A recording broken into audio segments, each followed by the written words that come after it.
किन कर ऊँची महलिया त जगमग करेल। किन कर ऊँची महलिया त जगमग करेल। कवन दुल्हा के ऊँची लीलार तिलक भला शोभेला।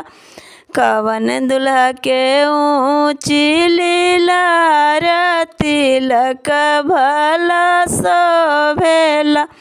पापा जी के ऊँची महलिया त जगमग करेला। पापा जी के ऊँची महलिया त जगमग करेला। सुंदर दुल्हा के ऊँची लीलार तिलक भला शोभेला। सुंदर दुल्हा के ऊँची लीलार तिलक भला शोभेला।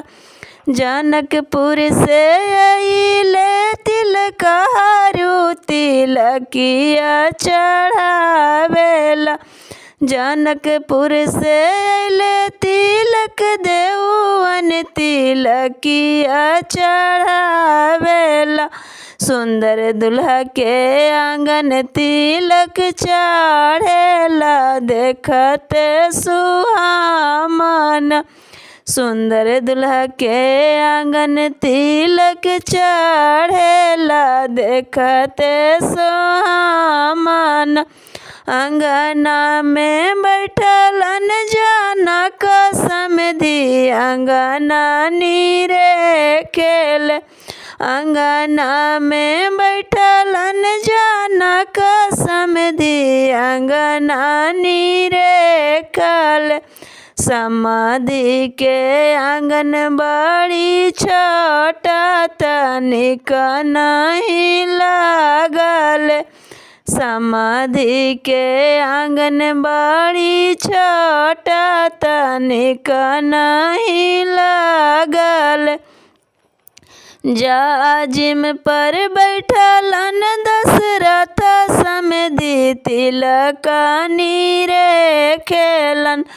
जाजिम पर बैठलन दशरथ समधी तिलक नीरे खेलन।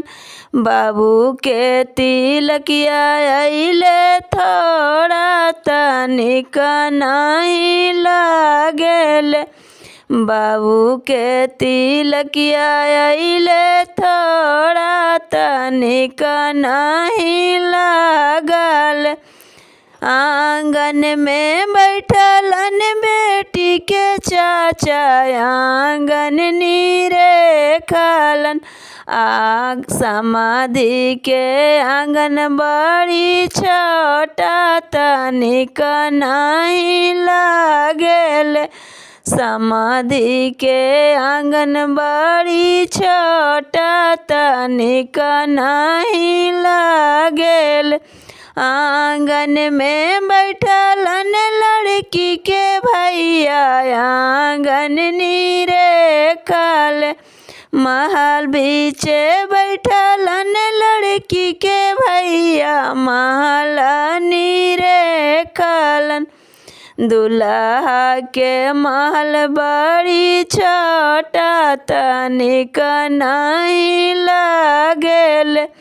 जाजिम पर बैठलन दुल्हा के चाचा तिलक नीरे खालन।